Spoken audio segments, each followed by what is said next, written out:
Dad, please forgive me. When I was helping others, I got bitten by a zombie. I don't know if I can hold on until you come back, but I don't regret doing this. Rick finally opened the letter left by Carl, inside describing the beautiful moments they had as a family before the apocalypse and mentioning the events that unfolded in the post-apocalyptic world. As Rick read the letter, tears welled up in his eyes. In the end, Carl also mentioned wanting his father and Negan to cease hostilities. Though he also wanted Negan dead, he believed that continuing the war would only lead to more innocent lives lost. He believed that if everyone could coexist peacefully, the world could become a better place. Rick understood his son's perspective, but he knew that a truce was impossible. For true peace, Negan had to die. Inside the Savior's base, Gregory, the man who had betrayed them before, approached Simon, hoping to find refuge there, and Gregory offered to meet Negan to apologize for the lack of information. However, Simon bluntly told Gregory that Negan's era was over, and he was now in control of the Saviors. Gregory was taken aback at first but then revealed his true nature,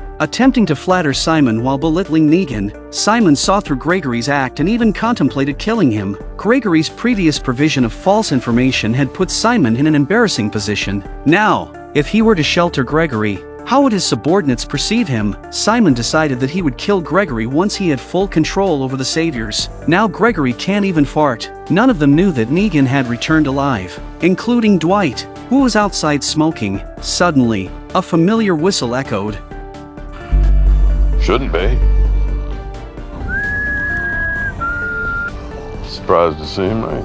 Dwight turned to see Negan approaching. Negan's straightforward question caught Dwight off guard. Dwight stammered as he explained that they had found the car, and Simon had assumed Negan was dead. Negan interrupted Dwight, motioning for him to help push the car. Dwight, apprehensive, did what he was told. Negan went on to describe how Rick had cornered him in an underground room full of zombies and decay. He expressed his disappointment that they hadn't come looking for him. Feeling hurt by their actions, Dwight tried to shift the blame onto Simon, mentioning that Simon was second in command and they had followed his orders. He knew exactly who he was and he'd always be Negan. Negan nodded in satisfaction, then turned and walked away. Dwight felt a sense of being exposed as Negan left. After a while, Negan called a meeting. Simon is shocked and rushes to explain that they saw the crash and thought they had killed you. I know I was wrong, boss. I let personal feelings cloud my judgment, which led me to change the orders from infecting to exterminating at the hilltop. And it went sideways, resulting in heavy losses. I own up to all my mistakes and I'm just hoping you can forgive me. I'll do whatever it takes to make it right this time.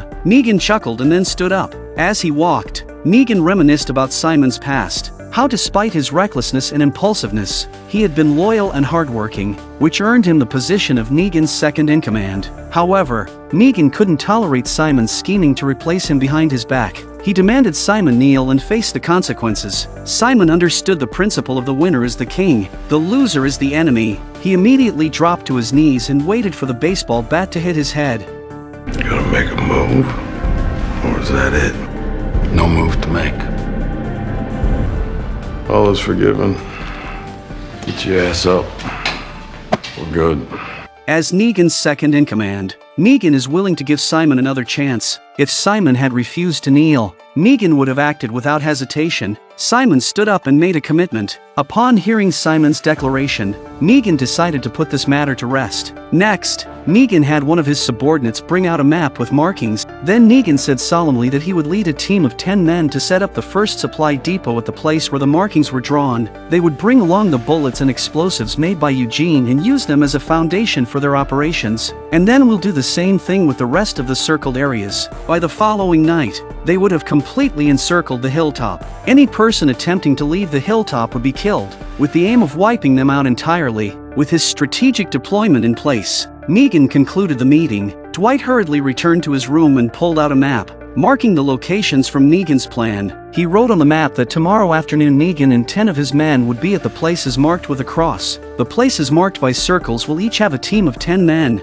You seize the initiative and set up an ambush, killing Negan and eliminating the remaining individuals, bringing a complete end to all of this. Just then, a knock sounded from outside. Dwight swiftly concealed the map, knowing that discovery would mean certain death. He forced himself to appear composed as he opened the door. Finding Simon standing there, Simon had been reprimanded by Negan and forced to kneel, while Simon seemed to outwardly accept it. His mind was still focused on how to overthrow Negan. Simon had come to try and recruit Dwight once again. He had already convinced several like-minded individuals, planning to kill Negan directly. As long as Negan is dead, he'll be in charge here. Upon hearing Simon's proposal, Dwight didn't immediately agree. He displayed a thoughtful expression, indicating that he was considering the offer. Simon didn't rush Dwight either. Negan had once taken Dwight's wife, a wound that no man could easily forget or forgive. But back then, survival had demanded compromise. After contemplating for a while, Dwight agreed. Simon was very excited.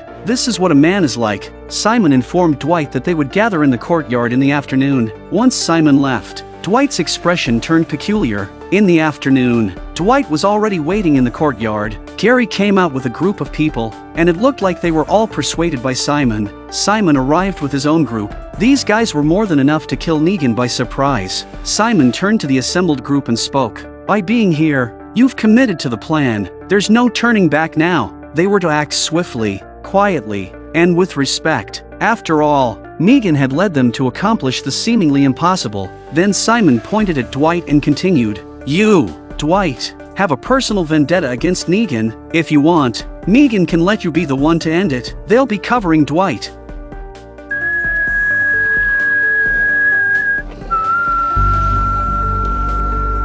Suddenly a familiar whistling sound comes and a flash of panic crosses Simon's face. Negan strolled out, resting his hand on Dwight's shoulder. Thanking him, Negan's gaze remained fixed on Simon, who dared not meet his eyes. On the count of 1, 3, 2, 1.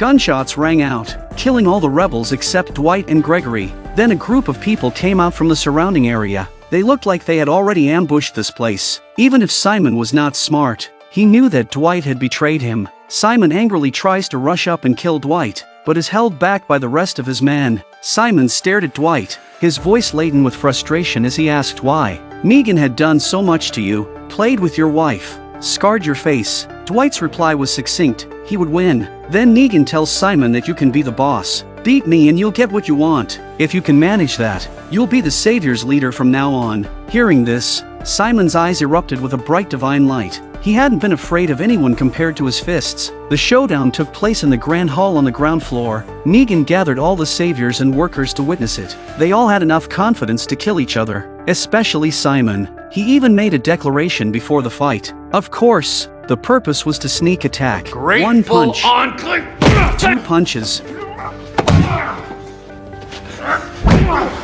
It was only after enduring Simon's third punch that Negan began to counter. Grasping Simon's head, Negan delivered a powerful elbow strike. The surrounding people were filled with fear and trepidation, realizing that this was a real and intense showdown. However, with no orders from Negan, no one dared to intervene and spoil the duel between the two. Amid the crowd's focus on the duel, Dwight swiftly guided Gregory to a side passage. "You need to get out of here," Dwight said urgently. "No matter who wins, it won't end well for you. Take this information to Rick. I've left a car for you at the back. Go!" Now, Gregory had a chance to get away. So naturally, he ran. Meanwhile, Dwight nonchalantly returned to the scene, as if nothing had happened. Ultimately, Simon met his end at Negan's hands. In a fair fight, Negan won. He's always been invincible in people's minds. Afterward, Negan personally escorted Dwight back to his room and informed him that Simon had died. Negan congratulated Dwight on his promotion as his most trusted right-hand man, stating that he was now the second in command. Dwight feigned happiness, expressing his commitment to assisting Negan with Rick's matters.